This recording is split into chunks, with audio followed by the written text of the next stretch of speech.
हमारे साथ स्टूडियो में मौजूद हैं सैयद असगर अली। जी हाँ, सैयद असगर अली इस समय पर हमारे साथ मौजूद हैं। नायब काजी हैं हमारे शहर के। सैयद असगर अली वर्क के लिए काम करते हैं। वर्क क्या है सैयद जी खुद बताएंगे, असगर जी खुद बताएंगे। और इसके साथ साथ एक इस्लामिक स्कॉलर हैं। सर बहुत बहुत शुभकामनाएं, बहुत बहुत स्वागत आपका हमारे इस कार्यक्रम में, हमारे इस अखंड संवाद में। बहुत देर से आप इंतजार कर रहे हैं अपनी बारी का और बहुत देर पहले आप हमारे ऑफिस में आ गए थे। नमस्कार, आदाब। नमस्कार, आदाब। और मैं शुक्रिया तो आपका अदा करना चाहता हूं कि आपने एक ऐसा कार्यक्रम अखंड संवाद चलाया है कि जो कि हमें एक तरह से जागृति पैदा कर रहा है और दूसरी तरह से एक समाज में चेतना भी पैदा करेगा। और ये जो आपने 3 प्रमुख मुद्दे उठाए राम राम सा के नाम से, जल संरक्षण, गाय संरक्षण, पर्यावरण वगैरह का, तो मैं समझता हूँ कि ये एक अपने आप में एक अनूठा कार्यक्रम है। इसके लिए मैं आपको ढेरों शुभकामनाएँ देता हूँ। और जैसा कि आपने वर्क के बारे में पूछा है, तो वर्क एक नॉन प्रॉफिटेबल संस्था है जी। और ये जो है भारत में सतयुग के आगमन के लिए कार्य करती है। इसके जो हमारे गुरुजी हैं श्री सैयद अब्दुल्ला तारिक साहब, जो कि रामपुर में विराजते हैं, हमने हमारे जो सिद्धांत रखे हैं वो है कि हमारा पूज्य एक परमेश्वर, हमारी जाति मानव परिवार, हमारा सपना अखंड भारत, हमारा संकल्प युग परिवर्तन, हमारा गौरव हिंदुस्तान। और हमारा ये मानना है कि सतयुग जब शुरू होगा, भारत विश्व गुरु होगा। जी हाँ, आप लोग चौंक गए होंगे इन्हें सामने देखकर, इनके मुंह से सतयुग की बात सुनकर, परमेश्वर की बात सुनकर, विश्व गुरु की बात सुनकर, अखंड भारत की बात सुनकर और हिंदुस्तान शब्द को सुनकर। जी हाँ, अक्सर लोगों को ये लगता है कि जो भी इस्लाम से संबंध रखते हैं, जो भी मुस्लिम होते हैं, वो ये सब बातें नहीं करते। सबसे पहले मैं असगर भाई आपसे सतयुग की बात करना चाहता हूँ। सतयुग आप किसे मानते हैं? क्या है सतयुग जो जिसका आप इंतजार कर रहे हैं? देखिए, जैसा कि हिंदू धर्म शास्त्रों के एतबार से 4 युग माने जाते हैं। कालांतर में सतयुग था, फिर उसके बाद उस युग में सत्य ही सत्य था, फिर द्वापर युग, त्रेता युग आया कि उसमें एक हिस्सा जो है बुराई का आ गया और 3 हिस्से अच्छाई के रहे। फिर द्वापर युग आया और अभी हिंदू मान्यताओं के अनुसार कलयुग चल रहा है, जिसमें लेश मात्र भी सत्य नहीं है। हम ये महसूस करते हैं। और जो हमारी पिटिशंस हैं, जो भविष्यवाणियाँ हैं, चाहे आर्यभट्ट जी की भविष्यवाणी हो, चाहे वेदों के हिसाब से हो और कुरान हकीम के हिसाब से भी, हमें ये पता चलता है कि 2026 एक बड़ा टर्निंग पॉइंट हो सकता है।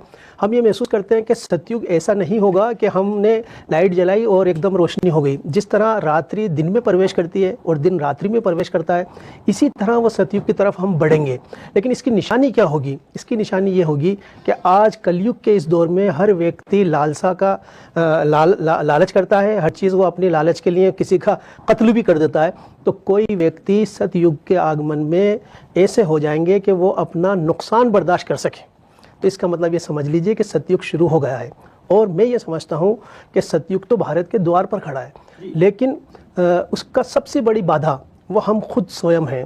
वो इसलिए है क्योंकि हम कुकर्म कर रहे हैं, हम झूठ बोल रहे हैं, हम पाप कर रहे हैं। सतयुग का मतलब सत्यवादी लोग। तो जब हम ही झूठ बोल रहे हों तो हम तो सबसे बड़ी बाधा बन गए सतयुग में। लिहाजा एक चीज़ मैंने और कही थी कि सतयुग जब शुरू होगा, भारत विश्व गुरु होगा। ये तो वेदों में भी है और इसकी शुभ सूचनाएं मोहम्मद साहब ने भी दी हैं कि भारत जो है विश्व गुरु बनेगा, विश्व नरेश पथ पर विराजमान होगा। ये तो होना है, इसमें तो शक नहीं कर सकते। लेकिन ये तभी हो पाएगा जब सतयुग शुरू होगा, क्योंकि अब दुनिया कभी भी झूठों के पीछे नहीं चलती है, सत्यवादियों के पीछे चलती है। मैं आपको बताना चाहूँगा कि इस दुनिया में, इस वक्त, इस संसार में कोई भी सुपर पावर नहीं है, कोई भी विश्व नरेश पद पर विराजमान नहीं है, अमेरिका भी नहीं है।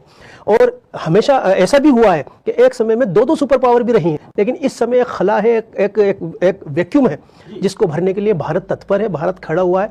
ये सिर्फ परमाणु शक्ति होने की वजह से नहीं है, ये हमारे पास ज़्यादा सेना होने की वजह से नहीं है, बल्कि इन दोनों के साथ साथ अध्यात्म का जो पुट है, उसकी वजह से हम ये कह सकते हैं कि अब विश्व गुरु वही बनेगा जिसके अंदर अध्यात्म होगा। और एक अध्यात्म की क्रांति भारत में इस वक्त आई हुई है। जी, आप हमारे दर्शक सोच रहे होंगे कि किसानों के कार्यक्रम में प्राय आप कर रहे हैं सतयुग के इंतजार में, और आपको क्या लगता है कि क्या होना चाहिए और क्या भविष्यवाणियों की कुछ आप बात कर रहे थे कि 2026 जो है वो एक मील का पत्थर साबित होगा सतयुग के इंतजार में। क्या कहना चाह रहे थे उस समय आप? सर, इसमें यह है कि आर्यभट्ट जी ने भी 2026 बताया है और खुद मोहम्मद साहब ने कहा है कि ईश्वर जब कोई दुनिया में आदेश भेजता है, उस आदेश को जब वापस लेता है तो वो तुम्हारी गणना के अनुसार 1000 वर्ष का होता है और ईश्वर की गणना में वो 1 दिन का होता है। तो कोई भी सभ्यता, कोई भी धर्म, कोई भी पंथ जो दुनिया में ज्यादा से ज्यादा सर्वाइव कर सकता है वो इस आयत की रोशनी में 1000 वर्ष हो सकता है जी। साथ ही मोहम्मद साहब ने कहा कि मेरी जो है इस्लाम ईश्वर की नज़र में मेरे उम्मती इतने भी बेहीन नहीं हो जाएंगे कि ईश्वर उनको आधे दिन की भी मोहलत नहीं दे। पूछा गया आधे दिन कितना, तो आपने बताया कि 500 साल। तो 1000 साल तो गोया ईश्वर की तरफ से मिले और 500 साल मोहम्मद साहब की तरफ से इसको मिले, तो ये 1500 साल जो है समय वो पूरा हो रहा है 2026 में जी। और 2026 में पूरा हो रहा है तो यहाँ पर एक दूसरी कौम, यानी कि चूंकि मुसलमान रिप्रेजेंटेटिव थे, उन्होंने अपने अमल से मिस रिप्रेजेंट किया, तो अब उनको हटाया जाएगा जी। और उनको अपदस्थ किया जाएगा और फिर उसके बाद एक नई कौम तैयार बैठी है जो कि ईश्वर का स्मरण करने के लिए तैयार है, उसकी आराधना करने के लिए तैयार है। और मुझे इसमें कहने में कोई शक नहीं कि आज हिंदू ब्रेन पूरे संसार में काम में आता है। अमेरिका तक में भी हम बैठे हुए हैं, सब जगह पे जहाँ कहीं कोई हिंदू अगर काम कर रहा है तो वो भारतीय ही है जी। और इसीलिए अब भारत को ही हम विश्व नरेश पथ पर देखना चाहते हैं जी। और ये अखंड भारत जो है, तो आज के 32 राष्ट्र जो भारत से यदा कदा अलग हुए, अंतिम विभाजन हमारी नजरों के सामने पाकिस्तान का हुआ और पाकिस्तान के बाद बांग्लादेश का हुआ, लेकिन इससे पहले भी 32 राष्ट्र थे भारत के। जो आज के जो 32 कंट्रीज है वो भारत का हिस्सा हुआ करते थे, जम्बू द्वीप हुआ करते थे।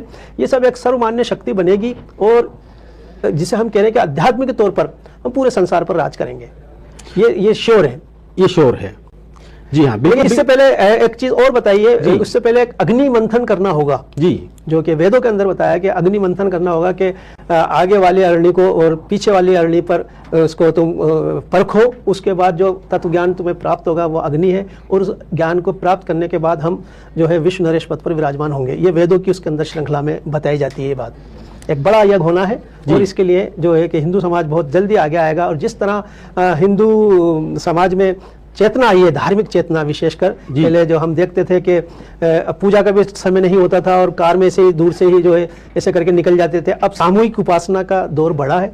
और जिस तरह ये अभी महाकुंभ चल रहा है कि मोहम्मद साहब ने एक बार एक सपना देखा जी। एक बैटल थी, एक गजवा था, उसके अंदर उन्होंने एक सपना देखा कि कल कुछ गायें जो है वो कत्ल की गई हैं जी। सपने में उन्होंने देखा जी, उनको फिक्र हुई और इस सपने का अर्थ जो निकाला गया वो ये निकाला गया कि कल मोहम्मद साहब के सच्चे सत्संगी कुछ शहीद होंगे जी। यानी जिस तरह भगवान श्री कृष्ण को गाय से जोड़कर देखा जाता है, उनके प्रेम को उसको जोड़कर देखा जाता है, ठीक इसी तरह मोहम्मद साहब ने अपने सत्संगियों की उपमा गाय से दी है जी, कि जो सच्चे सत्संगी है गोया के वो गाय है जी। इसी को कुरान में लगभग 9 जगह पे गाय का नाम आया है, गाय का एक चैप्टर भी मौजूद है जी। कुरान में एक तस्करा मिलता है साहब, वहां पर ये बात मिलती है कि एक सम्राट ने मिस्र के एक सपना देखा जी कि 7 मोटी गायें 7 दुबली गायों को खा रही हैं, उनको परेशान कर रही हैं जी।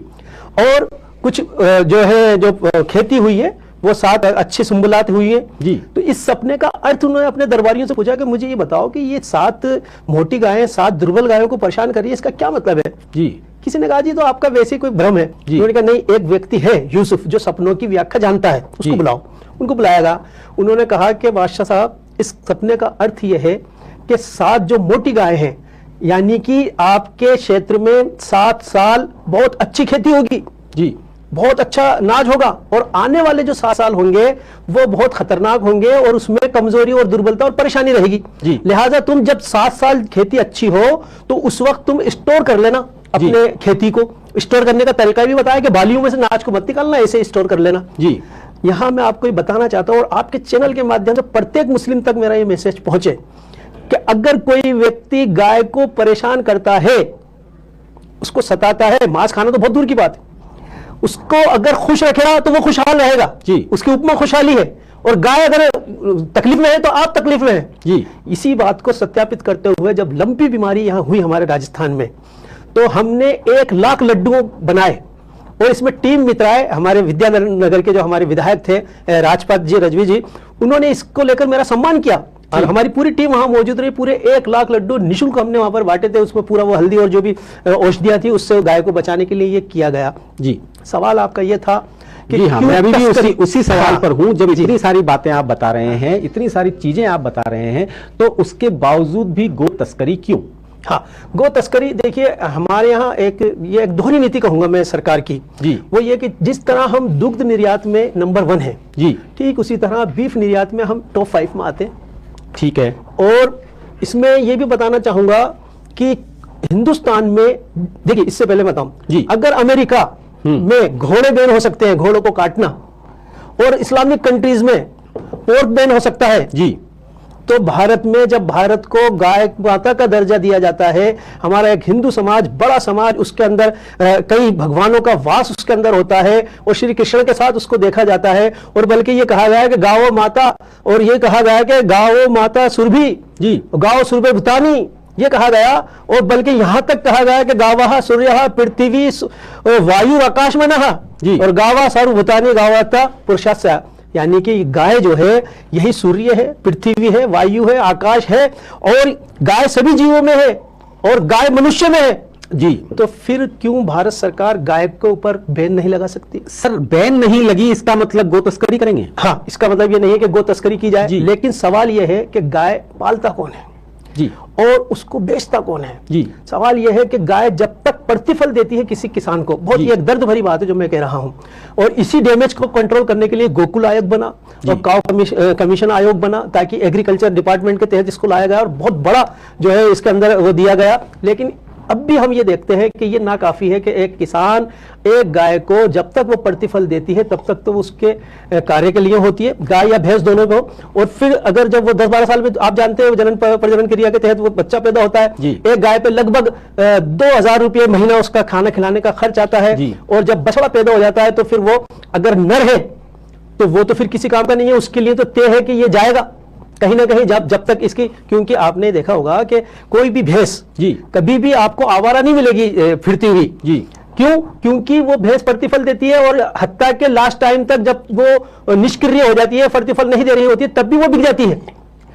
लेकिन गाय का मामला यह है कि इसको जब प्रतिफल देना बंद कर देती है तो इसको या तो सड़कों पर छोड़ दिया जाता है जी, या इसको गौशालाओं में भेजा जाता है। गौशाला भी नाकाफी है, गौशालाओं में भेजा गया। तो मैं आपको एक बड़ी दुख भरी बात बता रहा हूँ, मेनका गांधी जो कि पीटा की सदस्य है, पीटा के जिम्मेदारों में शामिल है, जो कि जानवरों की रक्षा करता है, केटल्स की, वो आनंदपुरम इस्कॉन की एक उसमें गई गौशाला में जी, और उन्होंने कहा आने के बाद कि सबसे ज्यादा तस्करी अगर कोई कर रहा है तो इस्कॉन वाले कर रहे हैं। ये मेनका जी के शब्द हैं जी, क्योंकि मैंने वहां पर कोई भी सूखी गाय नहीं देखी, कोई भी बछड़ा नहीं देखा जी। ये गाय कहां जा रही है, जबकि ये गाय के नाम पर पैसा उठाते हैं और हर चीज इसका करते हैं, लेकिन ये गाय कहां जा रही है? सबसे ज्यादा बेचने वाले ये लोग हैं।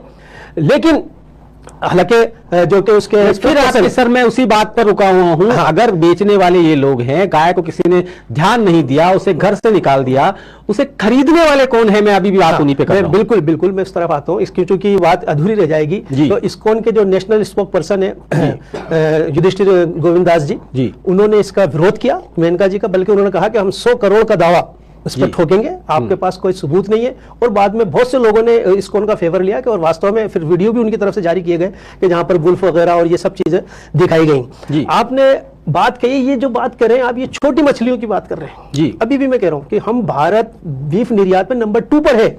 ये गायों को इधर से उधर ले जाना या थोड़े स्तर पर ये चीजें होना, हर बात में मान रहा हूं मैं, किसी चीज से मना ही नहीं कर रहा, मैं हर बात से सहमत हूं। मैं तो सिर्फ एक सवाल आपसे पूछ रहा हूं, जब कुरान ने कहा है कि गाय का जो बीफ है, गाय का जो गोमांस है, उसमें बीमारी होती है, तो उसके बाद ये लोग तस्करी करके ले जाते कहां हैं और क्यों कर रहे हैं, क्यों खरीद क्यों रहे हैं? बिल्कुल बिल्कुल, मैं बताऊं आपको कि देखिए, हमारे हिंदुस्तान में कुछ राज्य ऐसे हैं जिसमें गाय को वध करना पूर्णतया बैन है, कुछ राज्य ऐसे हैं जिसपे सिर्फ स्लॉटर हाउस पर पाबंदी लगाई गई है, तो कुछ राज्य ऐसे हैं जिसमें बैन है ही नहीं जी, बैन नहीं है। तो राजस्थान, हरियाणा, इस तरफ से जो हमारी गाय, लगभग 2 मिलियन गायें हर साल तस्करी होती है और जाती है पश्चिम बंगाल, या फिर पश्चिम बंगाल से बांग्लादेश तक जा रही है जी।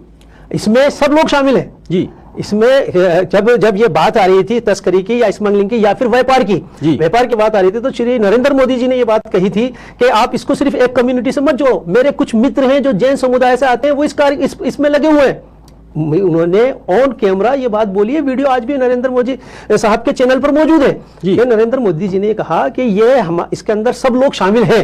ठीक है, सब लोग शामिल हैं, मान लिया, लेकिन मैं तो फिर ये कह रहा हूं, कुरान को इतना मानने वाला इस्लाम क्यों इसमें इन्वॉल्व है? आप मान रहे हैं इस बात को कि हाँ वो लोग खरीदते हैं, वो लोग तस्करी करते हैं, क्यों? मैं तो सिर्फ एक साधारण सा सवाल पूछ रहा हूं कि क्यों? तस्करी करना और खाना, इसमें बहुत फर्क है। ठीक है ना, तस्करी इसलिए जो वो बेच रहा है किसान जी, यानी उसको जो प्रतिफल नहीं दे रही, उसके लिए बहुत मुश्किल होता है कि जब वो एक गाय से सिर्फ 20,000 रुपए महीना कमा रहा है और फिर उसी गाय पे 2,000 रुपए भी खर्च कर रहा है, फिर उसका एक बछड़ा हो गया 14 साल में, उस पे 1,000 खर्च करेगा, फिर दूसरा बछड़ा हो गया, इस पे 1,000 करेगा, इसके 15, तो उसका जो प्रतिफल घटता जाता है। तो वो कहते हैं कि हमारे लिए तो भैंस पालना ज्यादा आसान है, गाय को हम काट नहीं सकते, ज़िबा नहीं कर सकते, लिहाजा हमें किसी ना किसी प्रकार से इसको निकालना होता है। उन लोगों के ये स्टिंग ऑपरेशन हिंदुस्तान टाइम्स ने किया, उन्होंने इस पे एक्सेप्ट किया कि हाँ हम इसको बेचते हैं। अब इनका काम, जो भी कोई उसमें मुस्लिम शामिल है, उन्हें 1,000-1,500 रुपए इस बात के मिल जाते हैं कि यहाँ से वहां इस गाय को उधर कर दे। लेकिन चूंकि एक ये अगर अपराध की श्रेणी में शामिल हो जाए जी, और अगर ये, क्योंकि ये सब साइन होकर निकलती हैं, मतलब वो तभी रोकेंगे, गो तस्करी वो तभी रोकेंगे, या गो तस्करी को गाय को इधर से उधर ले जाना तब बंद करेंगे जब अपराध की श्रेणी में शामिल होगा। उससे पहले उसे नहीं रोकेंगे। अपराध की श्रेणी में हमारे यहाँ है, लेकिन जिन राज्यों में अपराध नहीं है वहां तक उसको राज्यों से मिलकर या फिर प्रशासनिक से मिलकर ही ये काम होता है। मतलब आप ये कहना चाह रहे हैं कि ये जो कर रहे हैं वो सही कर रहे हैं? नहीं, मैं ये नहीं कहना चाह रहा, मैं ये कहना चाह रहा हूं कि ये बहुत बड़ा गेम है, ये बहुत बड़ा गेम है, सब लोग इसमें शामिल है। इसको आप एक कम्युनिटी के साथ मत जोड़िए, रेस्पेक्ट के साथ मैं कह रहा हूं कि इसमें छोटे मगरमच्छ के नहीं, बड़े मगरमच्छ जैसे कि अल कबीर मीट हाउस है और एम के मीट हाउस है, ये सब बाहर एक्सपोर्ट करते हैं सर, बहुत बड़ी बड़ी कंपनियां हैं। खुद मोदी जी कह रहे हैं कि जन समाज के हमारे काफी मित्र इसके अंदर शामिल है। लेकिन अगर मैंने कहा कि जिस तरह इस्लामिक कंट्रीज पोर्क को बैन कर सकती है, सुअर को बैन कर सकती है, तो हमारे यहाँ तो ये दर्जा माता का दिया जा रहा है। और चूंकि इसलिए इसको माता का दर्जा, मैं भी माता कहूंगा, इसलिए कहूंगा क्योंकि मां के दूध के बाद मोहम्मद साहब ने जिस दूध की श्रेष्ठता की बताई है वो गाय है। तो मैं तो उसकी उपमा गाय माता से देने में मुझे कोई भी जरा सी भी मतलब कि वो लोग जो तस्करी कर रहे हैं वो इस बात को नहीं मान रहे, मोहम्मद साहब वाली बात को नहीं मान रहे, कुरान में जो लिखा है उसको नहीं मान रहे। भाई ये देखिए, दोनों को आप कंपेयर कीजिए कि एक लोग वो है जो अपना माल बेच रहे हैं कुछ पैसों की वजह से, और उससे कम पैसों की वजह से वो माल ढुलाई कर रहे हैं जी, उससे आगे उनका मांस, उनका चमड़ा, उसकी हड्डियां, ये बड़े बड़े एक्सपोर्ट कर रहे हैं जी। ये एक कम्युनिटी के लोग नहीं है। मैं समझता हूं कि जिस तरह स्मैक के और जो हमारे यहाँ दूसरी और जो प्रतिबंधित चीजें हैं, उनकी ड्रग वगैरह की इनकी सप्लाई होती है, ठीक है, उसी तरह एक जुर्म तो है जी, पकड़े जाते हैं, मारे भी जाते हैं, पिटाई भी होती है, तो लेकिन पैसा, लालच, पेट, ये सब सबके साथ लगा हुआ है। एक किसान, मैं कह रहा हूं कितने दिन, अगर एक किसान, आप किसी किसान से बात कीजिए जी, अगर वो 10 साल से गायें पाल रहा है जी, और उसके पास एक गाय से उसने शुरू किया था जी, तो 10 साल के अंदर उसके पास लगभग 100 गाय होना चाहिए, 100 नहीं तो 70 गाय होने चाहिए, जिस तरह से वो होता है कि एक नर पैदा होगा, एक मादा पैदा होगा, और फिर वो दूध वगैरह ये सब चीजें होंगी। लेकिन हम ये देखते हैं कि वहां पर वही 10-15 गायें वही मिलेंगी जो कि प्रतिफल दे रही होती है। आप बात को घुमा रहे हैं सैयद साहब जी। बात मैं बार बार सिर्फ एक ही पूछ रहा हूं कि जब कुरान में लिखा हुआ है, जब मोहम्मद साहब ये कह गए कि गाय के मांस में जहर होता है, गाय को काटना नहीं चाहिए, उन्हें सपना आया तो उन्हें देखा कि गाय कट रही है तो उनके कुछ सत्संगी मर गए, बहुत सारी बातें आपने बताई। मैं खुद भी आपको बताता हूं, बहुत सारे मुगल शासक ऐसे थे जिन मुगल शासकों ने अपने क्षेत्र में गोकशी को बैन किया, उन्हें रोका। मैं बहुत सारे 3-4 मुगल शासकों, बाबर के बारे में कहा जाता है कि वो बहुत क्रूर थे, लेकिन उन्होंने भी, बाबर, अकबर, हुमायूं, इन तीनों ने गोकशी को बैन किया, उन्हें रोका कि ये गोकशी जो है ये नहीं होनी चाहिए हमारे राज्य में, चाहे किसी भी कारण से किया, ठीक है। उसके बावजूद इस समय पर जो लोग हैं ये बात मानते हैं, आप इस बात को बहुत अच्छे से मानते हैं कि गो तस्करी में जब लोग पकड़े जाते हैं तो एक ही समुदाय के लोग पकड़े जाते हैं, इस बात को आप एक्सेप्ट कर रहे हैं? नहीं, सब होते हैं, मुसलमान भी होते हैं और दूसरे लोग भी होते हैं जी। नहीं, आप एक भी मेरे को बार की कटिंग बता दीजिए इसमें। ये 4 दिन पहले लोग पकड़े गए, 7 लोग पकड़े गए, जिसमें 6 लोग नॉन मुस्लिम थे, 1 मुसलमान था। मैं बात हिंदू मुसलमान की नहीं है, बात गाय के आदर और उसके सत्कार की है। अगर आदर सत्कार सरकार सच्चे दिल से इसको देना चाहती है तो राजमाता का दर्जा दे, जिस तरह महाराष्ट्र सरकार ने दिया। मतलब राजमाता का दर्जा अगर नहीं देंगे तो हम उसकी गोतस्करी करेंगे। फिर भी महाराष्ट्र ही सबसे बड़ा है बीफ एक्सपोर्ट में हमारा, ये भी मैं बताना चाह रहा हूँ। ये दोहरी नीति क्यों हो रही है सर? एक मुसलमान अभी भी गाय नहीं खाता है, मैं इसका जिस तरह गाय के मांस की तस्करी तक तो मैं एक्सेप्ट कर रहा हूँ जी, बात वही है। मैं भी ये नहीं कह रहा कि खाने के लिए तस्करी कर रहे हैं, किसके लिए कर रहे हैं, पर तस्करी करें क्यों? क्योंकि ये बात सही है कि अगर एक समुदाय के लोग जो इसमें बार बार पकड़े जाते हैं, अगर वो लोग इस तस्करी को बंद कर दें तो शायद ये चीजें रुक जाए। ठीक है, मान लिया कि किसी ने प्रतिफल नहीं मिला इसलिए गाय को बेच दिया, मान लिया किसी ने गरीबी के कारण गाय को बेच दिया, मान लिया किसी ने गाय को आवारा छोड़ दिया, पर इसका मतलब ये तो नहीं कि उसकी तस्करी कर ली जाए और उसे दूसरी जगह भेज दिया जाए, और वो भी एक पर्टिकुलर एक समुदाय के लोग। देखिए, आप इसमें मुझे नहीं लगता कि आपको इसमें बुरा मानना चाहिए, क्योंकि आप एक विस्तृत हृदय के व्यक्ति हैं और वर्क के थ्रू जो आप काम कर रहे हैं उसमें सतयुग का इंतजार कर रहे हैं, विश्व गुरु होने का इंतजार कर रहे हैं। तो ऐसी स्थिति में सतयुग कहां से आएगा साहब? नहीं, देखिए मैं बताऊं आपको, मैंने आपके चैनल के माध्यम से प्रत्येक मुस्लिम को ये बताने की कोशिश की है जी। आज से पहले, इस प्रोग्राम से पहले अगर उन लोगों में अज्ञानता की वजह से चीजें नहीं आई तो मैंने उसके गाय की इंपॉर्टेंस इस्लाम के थ्रू बताने की कोशिश की है। मैं नहीं चाहूंगा कि कोई भी मुसलमान इसके अंदर शामिल हो, तस्करी करे और फिर वो पकड़ा जाए और फिर उसके साथ इस तरह का व्यवहार हो कि उसके खिलाफ उसके साथ कोई खड़ा भी नहीं हो सके। ऐसा तो हो रहा है, आप निंदा करते हैं? बिल्कुल, मैं इसकी निंदा करता हूँ, खुले शब्दों से और खुले दिल से निंदा करता हूँ। बल्कि मैं तो ये कहना चाहूंगा, और दूसरे मुल्क से जैसे बांग्लादेश है या और मुस्लिम कंट्री, उसमें तो खाई जाती है ना, काटी जाती है, बल्कि यहाँ से सेल हो रही है। अभी 3-4 दिन पहले का स्टेटमेंट है भारत सरकार का कि हम जो है केटल को निर्यात करेंगे।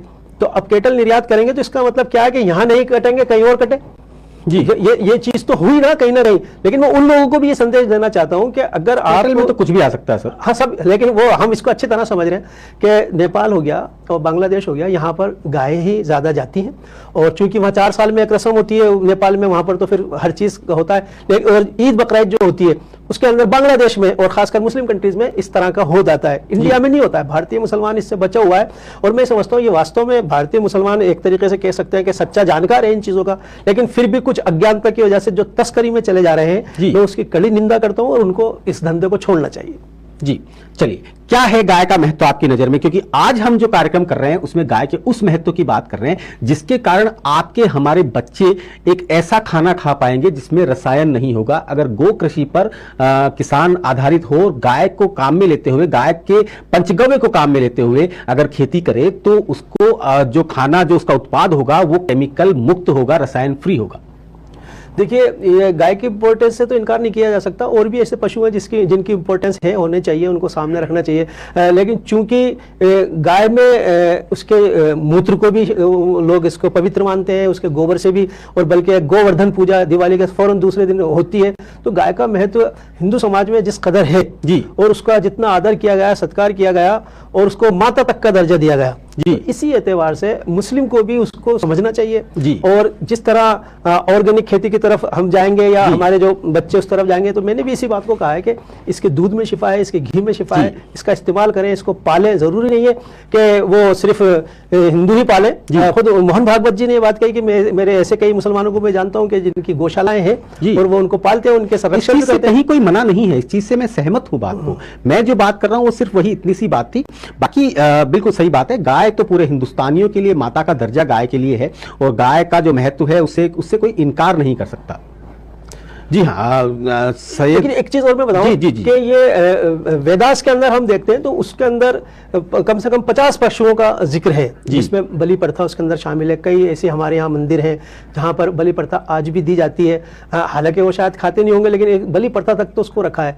तो 2 चीजें हमारे यहाँ अगर खत्म हो जाए या उसमें कमी आ जाए तो मैं समझता हूँ गाय को बचाना आसान होगा। एक तो ये जो डेयरी उत्पादन है दूध का, जिस पे हम नंबर 1 पे हैं, हमारे पिछले 4 सालों में डबल से ज्यादा हमने वृद्धि इसके अंदर की है। हालांकि मांस की बिक्री भी, बीफ भी कर रहे हैं, और बीफ बिक्री के अंदर खुद जो हमारी फाइनेंस मिनिस्टर है उन्होंने ये बात कही है कि ये बीफ का मतलब सिर्फ ये नहीं है कि हम गाय बेच रहे हैं, ये भैंस भी हो सकती है और वुल्फ भी हो सकते हैं। हम उससे एग्री करते हैं, लेकिन ये भी सामने आता है साहब कि उसकी आड़ में गाय को भी लोग बेच देते हैं। खैर, लेकिन दुग्ध व्यापार जितना खतरनाक स्थिति में पहुंच गया, इतना ज्यादा हम जब निर्यात करने लगे, तो इसमें कहीं ना कहीं लालच आया। तो हम ऑर्गेनिक तौर पर उनको प्रजनन क्रिया कर रहे हैं, उनको वे ऐसे इंजेक्शन लगा रहे हैं जिससे वो गाय खुद तकलीफ दे हो रही है, और जब वो अपना प्रतिफल देना बंद कर देती है तो फिर वो कहीं प्लास्टिक खा रही होती है, कहीं रोड पर वो उसके साथ बेहुरमती हो रही होती है। तो यहाँ पर दूध व्यापार को अगर हम कंट्रोल करें तो मैं समझता हूँ कि ये चीज बहुत ज्यादा कंट्रोल हो जाएगी। और जरूरी नहीं है कि गायों की देखभाल सिर्फ गौ रक्षक या गौशाला में ही की जाए। प्रत्येक मतलब जो हमारे खासकर फार्मर जो हैं, चूंकि अब तो हम लोग शहर में रहते हैं, इतना नहीं हो पाता है, नहीं कर पाएंगे, लेकिन जो अपने गांव वाले लोग हैं वो उससे मोहब्बत बरकरार रखें और वो हमारी संस्कृति को बचाए रखें, उनके ऊपर पूरा जिम्मा है। कि वो इनको पाले भी और इनको रखे भी। इसीलिए एग्रीकल्चर डिपार्टमेंट के तहत बहुत बड़ा बजट किसानों को दिया जाता है कि वो गाय अगर प्रतिफल नहीं दे तब भी उसको पालें, क्योंकि तब भी उसमें जीवन होता है और 10-15 साल 4-5 साल फिर भी जी जाती है वो जी। तो इस तरह से मैं चाहूंगा कि इस थोड़ा सा कमजोर इसको करें और किसान के हाथों में पावर दे जी। सरकार ने जैसे गोकुल आयोग बनाया, उसके अंदर नंदी योजना है, उसको बचाने की योजना है, इसी तरह गौशाला की योजना है, इसके लिए 10 लाख रुपए तक का दिया जाता है। तो ये सब चीजें सरकार कर रही है, लेकिन अगर इसके साथ साथ हिम्मत करके सरकार इसको राजमाता का दर्जा दे दे, दिया जा सकता है, कोई बड़ी बात नहीं है। तो मैं ये समझता हूँ कि इसके और सुरक्षा हो पाएगी। जी बिल्कुल। सतयुग के इंतजार जो आप कर रहे हैं, उस सतयुग के इंतजार में और आपको क्या लगता है कि क्या होना चाहिए और क्या भविष्यवाणियों की कुछ आप बात कर रहे थे कि 2026 जो है वो एक मील का पत्थर साबित होगा सतयुग के इंतजार में, क्या कहना चाह रहे थे उस समय आप? सर इसमें यह है कि आर्यभट्ट जी ने भी 2026 बताया है और खुद मोहम्मद साहब ने कहा है कि ईश्वर जब कोई दुनिया में आदेश भेजता है, उस आदेश को जब वापस लेता है तो वो तुम्हारी गणना के अनुसार 1000 वर्ष का होता है और ईश्वर की गणना में वो 1 दिन का होता है। तो कोई भी सभ्यता, कोई भी धर्म, कोई भी पंथ जो दुनिया में ज्यादा से ज्यादा सर्वाइव कर सकता है वो इस आयत की रोशनी में 1000 वर्ष हो सकता है जी। साथ ही मोहम्मद साहब ने कहा कि मेरी जो है इस्लाम ईश्वर की नजर में मेरे उम्मती इतने भी बेहीन नहीं हो जाएंगे कि ईश्वर उनको आधे दिन की भी मोहलत नहीं दे। पूछा गया आधे दिन कितना, तो आपने बताया कि 500 साल। तो 1000 साल तो गोया ईश्वर की तरफ से मिले और 500 साल मोहम्मद साहब की तरफ से इसको मिले, तो ये 1500 साल जो है समय वो पूरा हो रहा है 2026 में जी। और 2026 में पूरा हो रहा है तो यहाँ पर एक दूसरी कौम, यानी कि चूंकि मुसलमान रिप्रेजेंटेटिव थे, उन्होंने अपने अमल से मिस रिप्रेजेंट किया, तो अब उनको हटाया जाएगा जी। और उनको अपदस्थ किया जाएगा और फिर उसके बाद एक नई कौम तैयार बैठी है जो कि ईश्वर का स्मरण करने के लिए तैयार है, उसकी आराधना करने के लिए तैयार है। और मुझे इसमें कहने में कोई शक नहीं कि आज हिंदू ब्रेन पूरे संसार में काम में आता है। अमेरिका तक में भी हम बैठे हुए हैं, सब जगह पे जहाँ कहीं कोई हिंदू अगर काम कर रहा है तो वो भारतीय ही है जी। और इसीलिए अब भारत को ही हम विश्व नरेश पथ पर देखना चाहते हैं जी। और ये अखंड भारत जो है, तो आज के 32 राष्ट्र जो भारत से यदा कदा अलग हुए, अंतिम विभाजन हमारी नजरों के सामने पाकिस्तान का हुआ और पाकिस्तान के बाद बांग्लादेश का हुआ, लेकिन इससे पहले भी 32 राष्ट्र थे भारत के। जो आज के जो 32 कंट्रीज है वो भारत का हिस्सा हुआ करते थे, जम्बू द्वीप हुआ करते थे। ये सब एक सर्वमान्य शक्ति बनेगी और जिसे हम कह रहे हैं कि आध्यात्मिक तौर पर हम पूरे संसार पर राज करेंगे, ये श्योर है, ये श्योर है जी हाँ। लेकिन इससे पहले एक चीज और बताइए, उससे पहले एक अग्नि मंथन करना होगा जी, जो कि वेदों के अंदर बताया कि अग्नि मंथन करना होगा कि आगे वाले अरणी को और पीछे वाली अरणी पर उसको तुम परखो, उसके बाद जो तत्व ज्ञान तुम्हें प्राप्त होगा वो अग्नि है, और उस ज्ञान को प्राप्त करने के बाद हम जो है विश्व नरेश पथ पर विराजमान होंगे। ये वेदों की उसके अंदर श्रृंखला में बताई जाती है। ये बात एक बड़ा यज्ञ होना है और इसके लिए जो है कि हिंदू समाज बहुत जल्दी आगे आएगा। और जिस तरह हिंदू समाज में चेतना आई है, धार्मिक चेतना विशेषकर, पहले जो हम देखते थे कि पूजा का भी समय नहीं होता था और कार में से ही दूर से ही जो है ऐसे करके निकल जाते थे, अब सामूहिक उपासना का दौर बढ़ा है। और जिस तरह ये अभी महाकुंभ चल रहा है तो ये सब क्या है, पॉजिटिव एनर्जी निकल रही है इससे, और मैं समझता हूँ कि इतनी पॉजिटिव एनर्जीज और किसी मुल्क में नहीं निकलती हैं जी हाँ। मतलब आप ये कहना चाहते हैं कि सनातन धर्म जो है, हिंदू धर्म जो है, वो अब बहुत जल्द जो भारत पूरे संसार पे छा जाएगा, पूरे संसार पे छा जाएगा, पूरे संसार पे छा जाएगा, इसमें कोई शक नहीं था। आपको डर नहीं लगता कट्टरपंथियों से ऐसी बात बोलते हुए? साहब ये तो सच्चाई है, मेरा मकसद है लोगों को ट्रूथ प्रेजेंट, कि मैं सच्चाई लोगों के सामने रखूं। और इसके लिए आप सही कह रहे हैं, मुझे बुरा बनना पड़ता है, होना भी। अभी भी मैंने कह दिया था कि सनातन धर्म ही पहला धर्म है, तो भी लोगों ने मेरी खिंचाई की। एनी हाउ मुझे इससे डर नहीं है, और सच्चे कहने में किसी को डर होना भी नहीं चाहिए। जब हम सत्य के लिए काम कर रहे हैं तो हम हर परीक्षा देने को तैयार हैं। जी हाँ बिल्कुल। सैयद असगर अली अक्सर इस तरह के कार्य करते रहते हैं, अक्सर इस तरह के बयान देते रहते हैं जो कि कट्टरपंथियों को बिल्कुल पसंद नहीं आएंगे, परंतु ये कभी डिगते नहीं है अपने इन बयानों से, और लगातार एक के बाद एक इस तरह की बातें करते रहते हैं। और केवल बातें नहीं करते, ये इसके अलावा भी बहुत सारे काम करते हैं। कभी SMS के सामने ये जनता रसोई लगाते हैं, तो कई बार कई तीर्थ यात्राओं में ये अपना मेडिकल कैंप भी लगाते हैं, जिस मेडिकल कैंप में ये हर किसी की बिना भेदभाव के लोगों का इलाज करते हैं, उनके हो रही समस्याओं के को दूर करते हैं। और इसके अलावा बहुत सारे काम ये करते हैं। वर्क नामक की इनकी जो संस्था है, उस संस्था में ये कहते हैं कि जितने भी धर्म हैं वो सब अच्छे हैं, सब समान हैं, सब लोग एक हैं। और हाँ, जो सबसे खास बात ये कहते हैं, वो ये कहते हैं कि सतयुग का इंतजार है, जिस दिन सतयुग आएगा उस दिन भारत विश्व गुरु होगा। जी सैयद भाई। जी बिल्कुल, इस सब यही हमारा जो है एक वन प्रोग्राम है, वन सूत्रीय प्रोग्राम है कि भारत विश्व नरेश पथ पर विराजमान हो, और इसके लिए हमें काफ़ी देर हो गई है। हमें बहुत पहले ये काम करना था और बहुत पहले अपनी कौम को समझाना था। हम इसमें विफल हो गए, लेकिन हम अडिग हैं इस बात पर कि हमने जब से काम शुरू किया है तब से इसके रिजल्ट बहुत ज़्यादा निकल कर सामने आ रहे हैं, और इसके लिए हमने चुना है मानव सेवा। सबसे पहले मानव सेवा ही से हम लोगों के दिल जीत सकते हैं। आज इंसान क्या है, हाड़ मास का तो इंसान है, थोड़ी सी अच्छी सी बात करेंगे, प्रभु की बात करेंगे, उसके साथ सद्व्यवहार करेंगे तो वो पिघल जाता है। हर कोई ऐसा नहीं होता कि जो कि कट्टर हो या जो कि, और थोड़ी छोटी मोटी घटनाओं से हम विचलित भी नहीं होते सर। हमारा तो काम यह है कि बिला तरदीद, बिला जात पात पंथ के हम सबके साथ सेवा का काम करें। आपने मेडिकल कैंप का कहा, वर्क संस्था मेडिकल कैंप छोटे छोटे तो लगाती है, लेकिन इसकी एक बड़ी जो बात मैं आपको बताऊं, शेयर करना चाहूँगा आपके दर्शकों से, कि बालटाल के अंदर श्री अमरनाथ यात्रा के अंदर हम जो बाबा बर्फानी के लिए होती है, वहाँ पर हम मेडिकल कैंप लगाते हैं पूरे 40 दिन का। बालटाल आप जानते हैं कि बस से सफ़र बालटाल तक ही किया जा सकता है, 2000 किलोमीटर की ऊंचाई पर है वो। उसके बाद तो फिर हवाई जहाज, हेलीकॉप्टर या टट्टुओं से जाया जाता है। वहाँ पर खुले मैदान के अंदर हमारी तरफ से कैंप होता है, मेडिकल कैंप होता है, और जितने भी श्रद्धालु वहाँ से आते हैं उनकी हम देखभाल करते हैं। और बड़ा ही मैं आभार प्रकट करना चाहूँगा श्री राजेंद्र जी का, जो कि नूह से है, हरियाणा के नूह से है। श्री शिव सेवा मंडल के नाम से उनका भंडारा वहाँ पर चलता है अमरनाथ यात्रा में।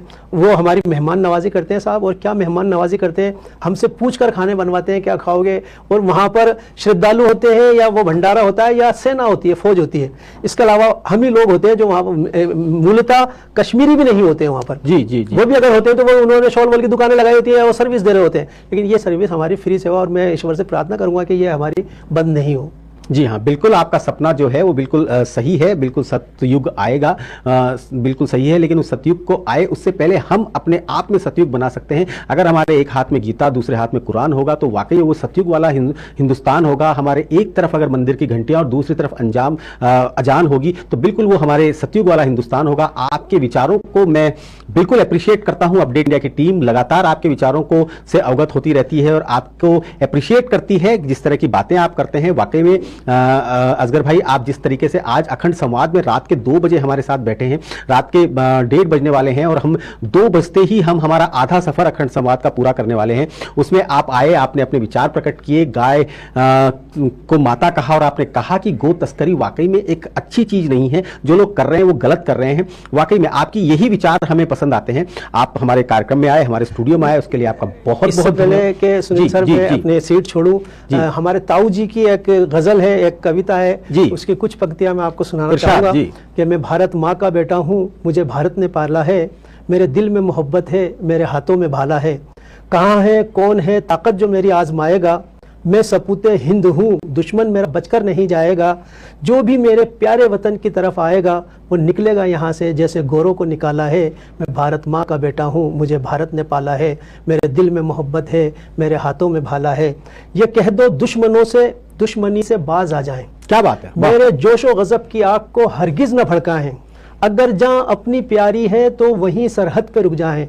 यहाँ मेरी मस्जिद है, यहाँ मेरा शिवाला है, मैं भारत माँ का बेटा हूँ, मुझे भारत ने पाला है, मेरे दिल में मोहब्बत है, मेरे हाथों में भाला है। मैं मस्जिद में मुअज्जिन हूँ, मैं मंदिर में पुजारी हूँ। वाह। मैं मस्जिद में मुअज्जिन हूँ, मैं मंदिर में पुजारी हूँ। मैं दुश्मन के लिए तेगे दधारी हूँ, मैं शिवाजी का बल्लम हूँ, मैं राजपूती कटारी हूँ। मेरे हाथों में कुरान है, मेरे गले में माला है, मैं भारत माँ का बेटा हूँ, मुझे भारत ने पाला है, मेरे दिल में मोहब्बत है, मेरे हाथों में भाला है। जी हाँ, बिल्कुल आपके हाथ में भाला है। तो मैं भी आपको ये कहना चाहता हूँ कि युद्ध कहाँ तक टाला जाए, फेंक जहां तक भाला जाए। बिल्कुल आप अपने विचारों के भाले को इसी प्रकार फेंकते रहिए। बिल्कुल बिल्कुल जरूर आपका भाला एक दिन निशाने पर लगेगा और वही होगा जो आप सोच रहे हैं। सतयुग आएगा और निश्चित तौर पर आएगा और भारत विश्व गुरु बनेगा। बहुत बहुत धन्यवाद, बहुत बहुत शुक्रिया, बहुत बहुत आभार, आपका तहे दिल से आभार कि आप हमारे इस कार्यक्रम में पधारे, इतनी देर रात तक हमारे साथ बने रहे। आपका बहुत बहुत शुक्रिया, बहुत बहुत धन्यवाद। जी हाँ, अखंड संवाद में इसी तरह से हम आपको और भी अन्य लोगों से मिलाएंगे। अभी बहुत सारे लोग बाकी हैं जो कि आज हमारे साथ इस कार्यक्रम में जुड़ने वाले हैं दोपहर 2 बजे तक। जी हाँ, आज हम 18 तारीख में प्रवेश कर चुके हैं। आधा सफर लगभग हम तय करने जा रहे हैं और बाकी के आधे सफर के लिए लोग अभी तक उसी बेसब्री से इंतजार कर रहे हैं जिस बेसब्री के साथ इस कार्यक्रम को हमने शुरू किया था। उसी ऊर्जा के साथ पूरी टीम लगी हुई है। जिस प्रकार से पहले सेशन में हमारी टीम ऊर्जा के साथ बनी हुई थी, ठीक उसी प्रकार से हमारी आज की टीम भी उसी प्रकार से हमारे साथ बनी हुई है और हमारे साथ इस समय रात के 2 बजे भी अगर हमारे साथ हमारे मेहमान जुड़े हुए हैं, हमारे किसान भाई जुड़े हुए हैं, तो वाकई में हम अपनी